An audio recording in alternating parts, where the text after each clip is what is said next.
নমস্কার বন্ধুরা, কেমন আছো সবাই? চলে এসেছি সম্পূর্ণ নতুন মিনি ব্লগ নিয়ে।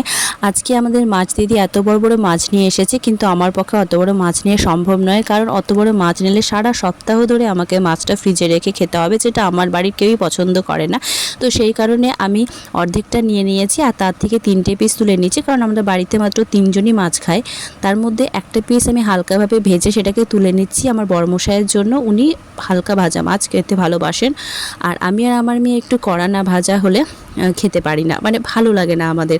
তো যাই হোক, আজকে পুরো রান্নাটা আমি শিলপাটায় মশলা বেটে করবো। আমার মেয়ে বলছিল অনেক দিন ধরে রোজই তো গুঁড়ো মশলায় রান্না করো, আজকে একটু শিলপাটায় মশলা বেটে করো। তো আমিও দেখলাম যে হ্যাঁ, প্রত্যেক দিন ব্যস্ততার কারণে সেটা আমার হয়ে ওঠে না, আর আজ যখন সুযোগ পেয়েছি তাহলে অবশ্যই সেটা আমি করার চেষ্টা করব। তো তেল গরম হয়ে যাওয়ার পরে জিরেটাকে ভালো করে পুড়িয়ে তাতে আমি পেঁয়াজের দিয়ে দিলাম।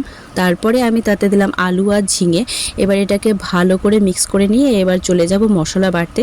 তো মশলার মধ্যে নিয়ে নিয়েছি রসুন, আদা আর একটু গোটা জিরে।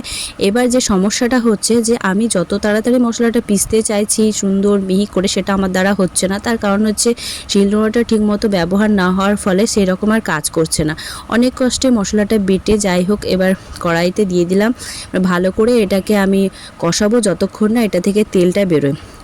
তোমরা সবাই জানো বাটা মশলার গুঁড়ো মশলার দিয়ে রান্না করলে দুটোর মধ্যে কতটা ডিফারেন্স আসে। আজকে আমারও মনে হচ্ছে যে আজকে রান্নাটা আমার খুব ভালো হবে।